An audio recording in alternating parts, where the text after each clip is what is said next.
যদি আপনারা না পারেন আমাকে দায়িত্ব দেন, আমাদেরকে বলেন যে ভাই বা ছোট ভাই, তোমাকে আমি 1 বছর সময় দিলাম, শিক্ষার বিষয়গুলো গোছায় দাও।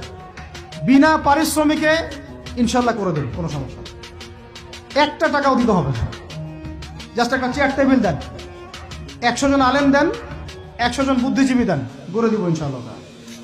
প্লে গ্রুপ থেকে মাস্টার্স পর্যন্ত আমাদের ছেলেমেয়েরা এমন শিক্ষায় শিক্ষিত হবে যেটাকে শরীফের গল্প শেখাবে না ইনশাআল্লাহ। বরং আমার ছেলে পাইলটও হবে, বিমানও চালাবে, আমার ছেলে ইনশাআল্লাহ হাফেজে করানো হবে, আমার মেয়ে ডক্টরও হবে ইনশাআল্লাহ, আমার মেয়ে আয়েশা রাদিয়াল্লাহু আনহার মতো মুহাদ্দিসও হবে ইনশাআল্লাহ। আমাদের এক ভাই, সে রাজনীতিবিদও হবে ইনশাআল্লাহ, জুমার খুতবাও দিতে পারবে ইনশাআল্লাহ। আল্লাহর কসম করে বলতেছি, এমন শিক্ষা চালু করা সম্ভব। শুধু আপনারা যদি একটু সৎসাহস দেখান, একটু উদ্যোগ গ্রহণ করেন, আল্লাহ পাক বহুত আজর দিবেন আপনাদেরকে। আল্লাহ পাক এই ওসিলায় আপনাদের সব গুনাহ মাফ করে জান্নাতও দিতে পারেন। আল্লাহর রাস্তায় আল্লাহর দিকে ফিরে আসেন। আমি আপনাদের সবচেয়ে শ্রেষ্ঠ বন্ধু, আমাকে শত্রু মনে করেন না।